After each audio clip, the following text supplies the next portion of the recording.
കൂട്ടുകാർക്ക് നമസ്കാരം. Serial മാനിയ variety സ്റ്റോറീസിന്റെ ഏറ്റവും പുതിയൊരു വീഡിയോയിലേക്ക് എല്ലാവർക്കും സ്വാഗതം കേട്ടോ.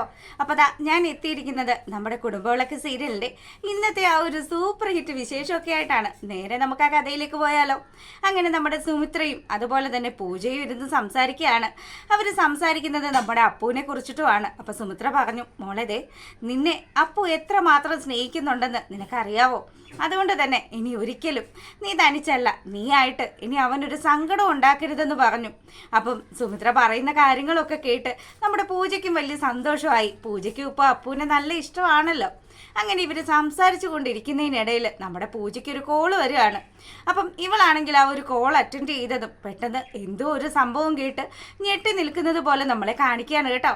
അങ്ങനെ പിറ്റേ ദിവസം ആകുന്ന ആ ഒരു സമയത്ത് നമ്മുടെ രഞ്ജിതയാണെങ്കിൽ ഓഫീസിലിരുന്ന് അതിലെ പേപ്പറും കാര്യങ്ങളും ഒക്കെ കൈകാര്യം ചെയ്തുകൊണ്ടിരിക്കുക.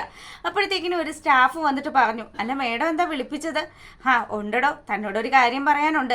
പൂജ ഓഫീസിൽ വരികയാണെങ്കിൽ പൂജയോട് എത്രയും പെട്ടെന്ന് തന്നെ എന്നെ വന്ന് കാണാൻ പറയണം. അവൾക്ക് ഞാനൊരു സമ്മാനം ഒരുക്കി വെച്ചിട്ടുണ്ട്. ഇനി മുതൽ പൂജ ഈ ഓഫീസിൽ ഉണ്ടാവില്ല എന്നുള്ള കാര്യമൊക്കെ പുള്ളി നമ്മുടെ രഞ്ജിത ഇദ്ദേഹത്തോട് പറയുകയാണ്. അപ്പം താൻ ഇപ്പം തന്നെ മറ്റു സ്റ്റാഫുകളെയൊക്കെ വിവരം അറിയിക്കണമെന്നും പറഞ്ഞു. അങ്ങനെ രഞ്ജിത നിൽക്കുന്ന ആ ഒരു സമയത്താണെങ്കിലോ നമ്മുടെ പൂജ അങ്ങോട്ട് കയറി വരികയാണ്. അതെ, ഞാനങ്ങോട്ട് വന്നോട്ടെ എന്ന് ചോദിക്കുമ്പം പൂജ വരൂ എന്നും പറഞ്ഞ പൂജയെ വലിയ കാര്യത്തിന് വിളിച്ചു. അല്ല ഞാൻ നിനക്ക് വേണ്ടിയിട്ട് ഒരു കൂട്ടം കരുതി വെച്ചിട്ടുണ്ടെന്നും പറഞ്ഞ് രഞ്ജിതയാണെങ്കിൽ ആ പേപ്പർ, അതായത് ഇവളെ പിരിച്ചുവിടുന്ന ആ ഒരു പേപ്പർ അതെടുത്ത് നമ്മുടെ പൂജയുടെ കയ്യിലേക്ക് കൊടുത്തു. പൂജയാണെങ്കിൽ ഇത് വായിച്ചു നോക്കിയതും അതെന്തുകൊണ്ടാണ് എന്നെ പിരിച്ചുവിടുന്നത് എന്നുള്ള രീതിയിലൊന്ന് ചോദിച്ചു. അപ്പം രഞ്ജിത പറഞ്ഞു, നിന്റെ സേവനം ഇനി ഈ കമ്പനിക്ക് ആവശ്യമില്ല, ഇന്നു മുതൽ നീ ഇവിടെ ഉണ്ടാകാൻ പാടില്ല എന്ന് പറഞ്ഞു. അപ്പം അത്രയൊക്കെയാണല്ലേ കാര്യങ്ങൾ. അങ്ങനെയൊക്കെ കാര്യങ്ങളൊക്കെ വന്ന സ്ഥിതിക്ക് എന്തായാലും നിങ്ങൾ എന്നെ പിരിച്ചുവിട്ടു. ഇനി എനിക്ക് നിങ്ങളോട് ഒന്ന് രണ്ട് കാര്യങ്ങൾ പറയാനുണ്ട്, ഒന്ന് വെയിറ്റ് ചെയ്യണം കേട്ടോ എന്ന് പറഞ്ഞു.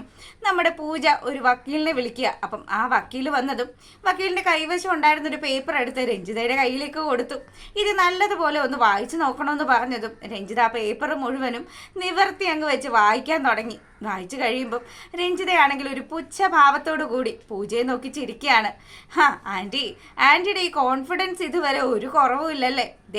ആ പേപ്പർ വായിച്ചതിൽ നിന്നും ആൻറ്റിക്ക് എന്താ മനസ്സിലായത്?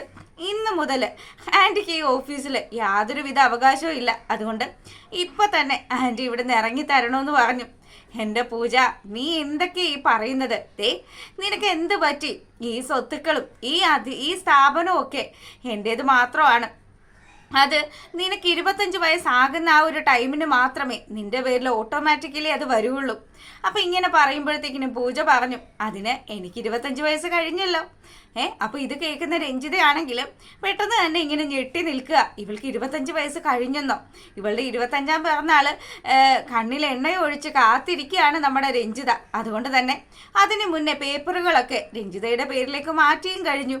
അങ്ങനെ നിൽക്കുമ്പോൾ നമ്മുടെ പൂജ പറഞ്ഞു, അതെ എന്തൊക്കെ വന്നാലും എനിക്ക് ഒരാളെ കൂടെ വിളിക്കാനുണ്ട്, ഞാൻ വിളിക്കട്ടെ എന്ന് പറഞ്ഞു. അങ്ങനെ നമ്മുടെ സുമിത്രയുടെ ആ ഒരു മാസ് എൻട്രിയാണ്. അപ്പം സുമിത്ര വന്നതും നമ്മുടെ രഞ്ജിതയാണെങ്കിലും നീയും നിന്റെ മകളും കൂടിയുള്ള കളിയാണോ? അല്ല, നിന്റെ മകൾക്ക് 25 വയസ്സായിട്ടില്ലല്ലോ, അടുത്ത മാസമല്ലേ 25 വയസ്സാകുള്ളൂ. മോളെ ആ പേപ്പർ കൂടി ഒന്നെടുത്ത് അവളുടെ കയ്യിലേക്ക് കൊടുക്കെന്ന് പറഞ്ഞു. അങ്ങനെ നമ്മുടെ പൂജയുടെ ബർത്ത് സർട്ടിഫിക്കറ്റ് എടുത്ത് രഞ്ജിതയുടെ കയ്യിൽ കൊടുത്തപ്പോഴാണ് രഞ്ജിത ശരിക്കും അങ്ങ് തകർന്നു പോയത്. കഴിഞ്ഞ മാസം 1-ാം തീയതി വന്നപ്പോഴത്തേക്കിനും നമ്മുടെ പൂജയ്ക്ക് 25 വയസ്സ് തികഞ്ഞിരിക്കുകയാണ്. അപ്പം ഇതൊന്നും അറിയാതെയാണ് രഞ്ജിത ഇങ്ങനെയൊക്കെ കാര്യങ്ങളൊക്കെ നീക്കിക്കൊണ്ടിരുന്നത്. അപ്പം സുമിത്ര ഇത് പറഞ്ഞതും രഞ്ജിതയ്ക്ക് കല്ലി അടക്കാനേ പറ്റുന്നില്ല. നീ എന്താ സുമിത്ര എന്നെക്കുറിച്ച് കരുതി വെച്ചിരിക്കുന്നതെന്നും പറഞ്ഞ് സുമിത്രയുടെ നേരെ ദേഷ്യപ്പെടുമ്പോഴത്തേക്കിനും അതെ രഞ്ജിതാൻറ്റി മര്യാദക്ക് ഇവിടുന്ന് ഇറങ്ങുന്നതായിരിക്കും നല്ലത്. പിന്നെ നിങ്ങൾ പോകുമ്പോഴത്തേക്കിനും നിങ്ങളുടെ മകനോട് കൂടി ഒരു കാര്യം പറയണം. അതെ, മറ്റൊന്നും അല്ല, ഇനി എൻ്റെ പിന്നാലെ നടന്ന് വെറുതെ സമയം കളയണ്ടെന്ന് അവനോട് നല്ല പോലെ പറഞ്ഞു കൊടുത്തേക്കെന്ന് പറഞ്ഞു. അപ്പം രഞ്ജിതയാണെങ്കിൽ, സുമിത്രേ ഇതിനൊക്കെ കാരണക്കാരി നീയാണ്, നിന്നെ ഞാൻ വെറുതെ വിടില്ല എന്നും പറഞ്ഞ് സുമിത്രയുടെ നേരെ മുറവിളി കൂട്ടുമ്പോഴത്തേക്കിനും പെട്ടെന്ന് തന്നെ ഞങ്ങൾക്ക് സഹായത്തിന് മറ്റു ചില ആൾക്കാരും ഉണ്ടെന്നും പറഞ്ഞ് സുമിത്ര പോലീസുകാരെ വിളിക്കുക. അപ്പം അവരും വന്നതും എത്രയും പെട്ടെന്ന് നിങ്ങൾ ഇവിടെ നിന്ന് ഒഴിഞ്ഞു കൊടുക്കണം. ഇവർക്ക് അവകാശപ്പെട്ട ഒരു ഓഫീസും സ്ഥാപനങ്ങളും ഒക്കെയാ. ഇനി നിങ്ങൾ ഇതുപോലെ കയ്യേറി വെച്ച് കഴിഞ്ഞാൽ ഞങ്ങൾക്ക് നിയമ നടപടി എടുക്കേണ്ടി വരുമെന്നും പറഞ്ഞ് രഞ്ജിതയെ ഭീഷണിപ്പെടുത്തുമ്പം നിങ്ങളൊക്കെ എന്താ കരുതിയിരിക്കുന്നത്? ദേ ഈ രഞ്ജിതയോട് കളിച്ചു കഴിഞ്ഞാൽ രഞ്ജിത കളി പഠിപ്പിക്കും എന്നുള്ള രീതിയിലൊക്കെ രഞ്ജിത സംസാരിക്കുകയാണ്. അപ്പോഴത്തേക്കിനും സുമിത്ര പറഞ്ഞു, രഞ്ജിതെ, ഇനി നിനക്ക് മറ്റൊരു മാർഗവും ഇല്ല. ദേ ഇവളുടെ അച്ഛൻ ഒരുപാട് കഷ്ടപ്പെട്ട് ഉണ്ടാക്കിയതാണ് ഇത് മുഴുവനും. അത് ഒറ്റയടിക്ക് വിഴുങ്ങാന്ന് വിചാരിച്ചത് നിന്റെ മണ്ടത്തരമായിപ്പോയി.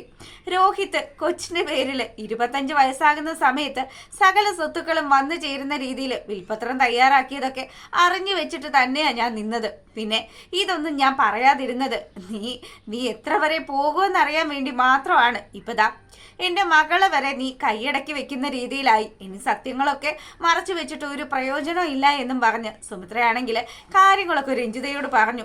രഞ്ജിത കലി പൂണ്ട് ആ ടേബിളിൽ കൈയൊക്കെ വെച്ച് ഇങ്ങനെ അടിക്കുകയാണ്. അപ്പൊ പോലീസുകാർ പറഞ്ഞു, മതി മതി, ഇനി ഇവിടെ നിൽക്കണ്ട, മര്യാദക്ക് പോവാ, നിന്നെ ഞങ്ങൾ അറസ്റ്റ് ചെയ്യുമെന്നൊക്കെ പറഞ്ഞ് ഭീഷണിപ്പെടുത്തുമ്പോഴത്തേക്കിനും രഞ്ജിതയാണെങ്കിൽ സുമിത്രയെ രൂക്ഷമായി നോക്കുകയാണ്. ഇനി എന്തായാലും നിന്നെ ഞാൻ വെച്ചേക്കില്ലടി എന്നുള്ള രീതിയിൽ നോക്കുമ്പം, സാറേ ഒരു മിനിറ്റ് കേട്ടോ, വേറൊരു കാര്യം കൂടെ ഉണ്ട്. അതെ, നിങ്ങൾ ഇത്രയും കാലവും ഇവിടെ ഇരുന്ന് ഭയങ്കര ഭരണമായിരുന്നില്ലേ?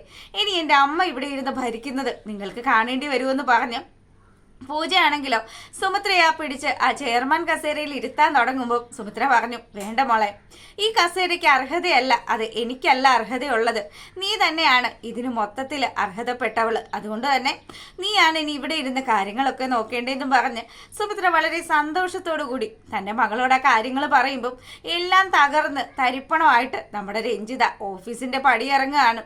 ഇപ്പതാ ഈശ്വരനുണ്ടെന്ന് പറയുന്നത് ശരി തന്നെയാണല്ലോ, എന്തൊക്കെ കളിയാ കളിച്ചത്, എന്നിട്ട് വല്ല പ്രയോജനം ഉണ്ടോ? അങ്ങനെ രഞ്ജിത അവിടെ നിന്നും പടിയിറങ്ങി പോകുമ്പോൾ ഈ സമയം നമ്മളെ കാണിക്കുന്നത് സുമിത്രയാണെങ്കിലും മോളുടെ അടുത്ത് പറഞ്ഞു, മോളെ ഇതൊക്കെ പൊന്നുപോലെ തന്നെ നീ നോക്കണം. ഈ അമ്മ നിനക്ക് വേണ്ടുന്ന എല്ലാ സഹായത്തിനും നിന്റെ കൂടെ തന്നെ ഉണ്ടാവും. എനിക്ക് ഒരേ ഒരു ജോലി മാത്രമേ ഉണ്ടായിരുന്നുള്ളൂ, ഇത് മുഴുവനും കാത്തു സൂക്ഷിക്കുക എന്നുള്ളൊരു ജോലി, അത് ഞാൻ ഭംഗിയായിട്ട് നിറവേറ്റിയെന്നും പറഞ്ഞ് സുമിത്ര അവിടെ വെച്ച് നല്ല കാര്യത്തിൽ ഇങ്ങനെ സംസാരിക്കുകയാണ്. പിന്നീടാണെങ്കിലോ നമ്മുടെ സ്വരമോളെ അന്വേഷിച്ച് സ്കൂളിലെത്തുന്ന അനന്യയെ കാണിക്കുകയാണ്. അപ്പം അനന്യാണെങ്കിൽ കുഞ്ഞിൻ്റെ വിവരങ്ങളൊന്നും അറിയാതെ ആകെ മൊത്തം ടെൻഷൻ അടിച്ച് നിൽക്കുക. അപ്പം ടീച്ചേഴ്സിനെ കണ്ടപ്പോൾ ചോദിച്ചു, ഞാൻ ഇന്ന് ഇച്ചിരി വൈകിപ്പോയി, അല്ല എൻ്റെ മോളെ ഗേറ്റിംഗ് കണ്ടില്ലല്ലോ, മോൾ എവിടെയാണെന്ന് ചോദിക്കുമ്പം മോള് ക്ലാസ് കഴിഞ്ഞപ്പോഴേ പോയല്ലോ എന്ന് പറയുകയാണ് ടീച്ചർ. അപ്പം അനന്യക്കാണെങ്കിൽ ടെൻഷനായി. അങ്ങനെ അനന്യാണെങ്കിൽ വീട്ടിലേക്ക് വിളിക്കുക, ഇനി കൊച്ചെങ്ങാനും വീട്ടിലെത്തിയോന്ന് അറിയാൻ വേണ്ടി. അപ്പം സരസ്വതി അമ്മ ഫോൺ എടുത്തു കേട്ടോ. സരസ്വതി അമ്മ പറഞ്ഞു, എന്താ അനന്യ നീ വിളിച്ചതെന്ന് ചോദിക്കുമ്പം, അല്ല അച്ഛമ്മ സ്വരമോൾ അങ്ങോട്ട് വന്നു എന്ന് ചോദിക്കുമ്പം, അല്ല സ്വരമോളെ കൂട്ടാനാണല്ലോ നീ ഇവിടുന്ന് പോയത്, എന്നിട്ട് എന്താ അവളെ കണ്ടില്ലേ എന്ന് ചോദിക്കുക. അല്ല കൊച്ചിവിടെ നോക്കിയിട്ട് കണ്ടില്ല, ഞാൻ അപ്പോൾ ഓർത്തു ഇനി ആരെങ്കിലും അവളെ വീട്ടിലേക്ക് കൂട്ടിക്കൊണ്ട് വന്നോന്ന്, ഞാനിവിടേക്ക് ഒന്ന് നോക്കട്ടെ എന്ന് പറഞ്ഞു. അനന്യ കൊച്ചിനെ തപ്പുന്ന ഈ ഒരു സമയത്ത് സകലത് നഷ്ടപ്പെട്ട് നമ്മുടെ രഞ്ജിതയാണെങ്കിലും അവിടെ മുഴുവനും അവിടെ ഇരിക്കുന്ന സാധനങ്ങളൊക്കെ വീട്ടു സാധനങ്ങളൊക്കെ തല്ലി അങ്ങ് പൊട്ടിക്കുകയാണ്. ഇതൊക്കെ കണ്ടിട്ട് അരവിന്ദൻ ചോദിക്കുന്നുണ്ട്, രഞ്ജു നിനക്ക് എന്താ പറ്റിയത്? അതെ, എല്ലാം നഷ്ടപ്പെട്ടു. ഈ രഞ്ജിത എല്ലാവരുടെയും മുന്നിൽ ആരും അല്ലാത്തവളായി മാറിയെന്നൊക്കെ പറഞ്ഞ് കലി പൂണ്ട് നിന്ന് സംസാരിക്കുമ്പോൾ നമ്മുടെ പങ്കജ് അങ്ങോട്ട് വരിക. അപ്പം പങ്കജ് വന്നതും, എന്താ മമ്മി എന്താ പ്രശ്നമെന്ന് ചോദിക്കുമ്പം, നിന്നോടാ ഞാൻ പറഞ്ഞത് മേലാൽ എൻ്റെ കണ്ണു മുന്നേ വന്നു പോവരുതെന്ന്, നീ ഒറ്റൊരുത്തനാടാ ഇത് മുഴുവനും നശിപ്പിച്ചതെന്നും പറഞ്ഞ് രഞ്ജിത കലി ഇളകി അങ്ങ് ചെല്ലുക പങ്കജിൻ്റെ നേരെ. പങ്കജിനെ ഇങ്ങ് പിടിച്ചു. ശരിക്കും പറഞ്ഞാൽ പങ്കജിനെ വലിച്ചു കീറാനുള്ള അരിശമാണ് നമ്മുടെ രഞ്ജിതയ്ക്കുള്ളത്. അങ്ങനെ രഞ്ജിത പങ്കജിനെ പിടിച്ചിട്ട് അടിക്കാൻ തുടങ്ങുമ്പം അരവിന്ദൻ വീണു. എൻ്റെ പൊന്നു രഞ്ജു, നീ അവനെ വിട്, എടാ നീ ഇവിടെ നിൽക്കല്ലേടാ, നീ പൊയ്ക്കോടാന്നൊക്കെ പറഞ്ഞ് രഞ്ജിതയുടെ മനസ്സൊന്ന് ശാന്തമാകുന്നത് വരെ, പങ്കജെ നീ ഇവിടുന്ന് പോ, എടാ പങ്കജെ നീ ഇനി എൻ്റെ മുന്നിലെങ്ങാനും വന്ന് നിന്ന് കഴിഞ്ഞാൽ ഞാൻ എന്താ ചെയ്യുന്നതെന്ന് ഒന്നും പറയാൻ പറ്റില്ല, കൊന്നു കളയും ഞാൻ നിന്നേന്നൊക്കെ പറഞ്ഞ് രഞ്ജിത സ്വന്തം മകനെ ഇങ്ങനെ ആട്ടി ഓടിക്കുകയാണ്. അതിനുശേഷം ഒരു റൂമിൽ കയറി രഞ്ജിത വാതിലൊക്കെ അടച്ച് അവിടെ ഇരുന്ന് ഇങ്ങനെ ആലോചിക്കുക, എന്ത് ചെയ്യണം ഇനി, സുമിത്രയെയും പൂജയും ഒക്കെ തകർക്കാൻ വേണ്ടിയിട്ട് എന്ത് ചെയ്യണമെന്ന് ആലോചിച്ച് രഞ്ജിത അങ്ങനെ ഇരിക്കുമ്പോഴത്തേക്കിനും അരവിന്ദൻ തലയ്ക്ക് കൈ കൊടുത്തു. രഞ്ജു നീ അവിവേകമൊന്നും കാണിക്കരുത് എന്നും പറഞ്ഞ് രഞ്ജിതയുടെ മുറിക്ക് പിന്നിൽ നിന്ന് മുറിയുടെ ഫ്രണ്ടിൽ നിന്ന് ഇങ്ങനെ കൊട്ടി വിളിക്കുകയാണ്. അപ്പം രഞ്ജിതയാണെങ്കിലും ഇതൊന്നും കേൾക്കാൻ പറ്റാത്തൊരവസ്ഥയിൽ ഇങ്ങനെ ആലോചനയിൽ മുഴുകിയിരിക്കുക. എന്തായാലും നമ്മുടെ സുമിത്രയ്ക്ക് ഒരു പണി കൊടുക്കണമല്ലോ, അതിൻ്റെ ആ ഒരു ഗൂഢാലോചനയാണ് രഞ്ജിത റൂമിൽ നടത്തുമ്പോൾ അനന്യയാണെങ്കിലും കുഞ്ഞിനെ അന്വേഷിച്ച് ആ ഒരു സ്കൂൾ വരാന്തയിലൂടെ നടക്കുകയാണ്. അപ്പം ഇവള് കൊച്ചിനെ കാണുന്നേ ഇല്ല. അങ്ങനെ നോക്കുമ്പോഴാണ് ക്യാൻറ്റീനിൽ നമ്മുടെ പ്രതീഷിനോടൊപ്പം സ്വരമോൾ ഇരിക്കുന്ന കാണുന്നത്. അപ്പോൾ സ്വരമോള് പറഞ്ഞു, അല്ല ചെറിയച്ച, ഇനി നമ്മളെ കാണാതെ മമ്മി എങ്ങാനും ടെൻഷൻ അടിക്കില്ലേ? അപ്പോൾ നമുക്ക് വീട്ടിലേക്ക് പോയാലോ? വീട്ടിലൊക്കെ പോവാൻ മോളെ. ഇനിതേ സ്വരമോളെ എല്ലാ ദിവസവും സ്കൂളിൽ കൊണ്ടുവരുന്നതും സ്കൂളിൽ നിന്ന് വിളിച്ചുകൊണ്ട് പോകുന്നതും ഒക്കെ ഈ ചെറിയച്ചനായിരിക്കും എന്നൊക്കെ പറഞ്ഞ് നമ്മുടെ പ്രതീക്ഷ വലിയ കാര്യത്തിന് സംസാരിക്കുകയാണ്. അനന്യാണെങ്കിൽ തൻ്റെ കുഞ്ഞിനിതാ ഇത്രയും സ്നേഹത്തോടു കൂടി പ്രതീക്ഷ പരിചരിക്കുന്നത് കാണുമ്പോഴത്തേക്കിനും നമ്മുടെ അനന്യയുടെ ചങ്ക് പിടഞ്ഞു. അനന്യ ഇങ്ങനെ നിൽക്കുകയാണ്. എന്ത് ചെയ്യും? തൻ്റെ മകളെ എനിക്ക് നഷ്ടമാകുകയാണ് എന്നൊക്കെ വിചാരിച്ച് അവൾ അവിടെ നിന്ന് സങ്കടപ്പെടുമ്പോഴത്തേക്കിനും പ്രതീക്ഷ കുഞ്ഞിനോട് പറഞ്ഞു, അതെ, നമുക്ക് രണ്ടുപേർക്കും കൂടി ഒരു വീട്ടിൽ പോയി താമസിച്ചാലോ എന്നുള്ളൊരു കാര്യം ചോദിക്കുമ്പം കുഞ്ഞ് ചെറിയൊരു പേടിയോടുകൂടി പ്രതീക്ഷനെ നോക്കുക. അപ്പം ആ ഒരു സീൻ കാണിച്ചുകൊണ്ടാണ് നമ്മുടെ ഇന്നത്തെ കുടുംബവിളക്കിന്റെ വിശേഷം അവസാനിക്കുന്നത്. അപ്പൊ സുമിത്ര നഷ്ടപ്പെട്ടു പോയ ഓരോ സാധനങ്ങളും ഓരോ കാര്യങ്ങളും തിരികെ നേടിയെടുക്കുന്നത് കാണിച്ചുകൊണ്ടാണ് നമ്മുടെ ആ ഒരു ക്ലൈമാക്സിലേക്ക് അടുക്കുന്ന എപ്പിസോഡുകളൊക്കെ വരുന്നത്. അപ്പൊ ഇനിയും ഒരുപാട് വിശേഷങ്ങളുണ്ട്, കാത്തിരുന്ന് കാണുക. എന്തായാലും വൈകുന്നേരം പ്രമോ വിശേഷമൊക്കെ ആയിട്ട് വരുന്നത് വരെ. അപ്പോൾ ഓക്കെ.